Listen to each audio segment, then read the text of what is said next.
ایک بزرگ ولی اللہ جناب داؤد طائی رحمۃ اللہ علیہ کے شہر میں ایک عورت بیوہ کیا ہوئی کہ اس پر مصیبتوں کے پہاڑ ٹوٹ پڑے۔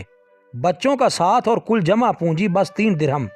حالات سے مقابلہ کرنے کی ٹھانی اور جا کر بازار سے ان 3 درہم کا اون خرید لائی۔ کچھ چیزیں بنا کر فروخت کیں تو 5 درہم وصول ہوئے۔ 2 درہم سے کھانا پینا خریدا اور 3 درہم کا پھر سے اون لیتی آئی۔ اسی طرح کچھ دن گزر بسر کیا۔ ایک دن بازار سے کھانا پینا اور اون لے کر گھر کو لوٹی۔ اون رکھ کر بچوں کو کھانا پینا دینے لگی کہ ایک پرندہ کہیں سے اڑتا ہوا آیا اور اون اٹھا کر لے گیا۔ عورت کے لیے اپنی کل کائنات کا یوں لٹ جانا سہانے روح تھا۔ مستقبل کی ہولناکیوں سے خوف زدہ اور غم و غصے سے پاگل سی ہو کر رہ گئی۔ دوسرے دن سیدھا جناب داؤد طائی رحمۃ اللہ علیہ کے گھر گئی اور ان کو اپنا قصہ سنا کر ایک سوال پوچھا، کیا ہمارا رب رحم دل ہے یا ظالم؟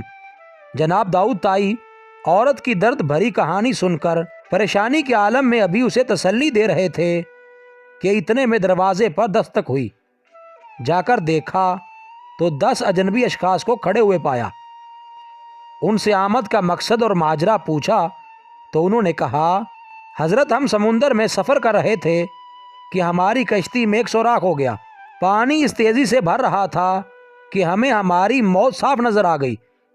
مصیبت کی اس گھڑی میں ہم میں سے ہر شخص نے عہد کیا کہ اگر اللہ پاک ہماری جان بچا دیں تو ہم میں سے ہر آدمی 1,000 درہم صدقہ دے گا۔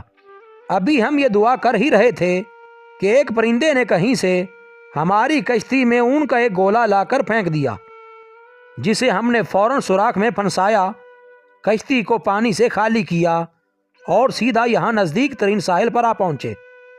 کیونکہ ہم یہاں اجنبی تھے اس لیے لوگوں سے کسی معتبر آدمی کا نام پوچھا تو انہوں نے ہمیں سیدھا آپ کے پاس بھیج دیا ہے۔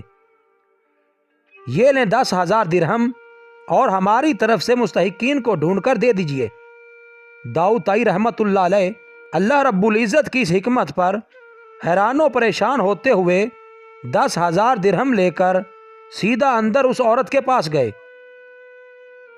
سارے پیسے اسے دیتے ہوئے کہا، اب میں تم سے ایک سوال کرنا چاہتا ہوں کہ کیا تیرا رب رحم دل ہے یا ظالم؟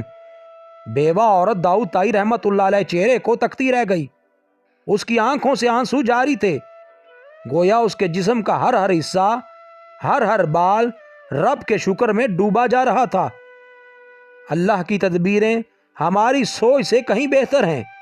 اللہ کا شکر ادا کریں اور اس کی ذات پر مکمل بھروسہ رکھیں۔ وہ کسی کو تنہا نہیں چھوڑتا۔ اے اللہ، تیری اسی رحمت کے واسطے سے ہم تو اسے اپنی بخشش اور مغفرت کے طالب ہیں۔ اپنے کرم سے ہمیں بخش دے، آمین۔ مزید اچھی ویڈیوز کے لیے چینل کو سبسکرائب کریں اور بیل کے آئیکن کو لازمی پریس کریں۔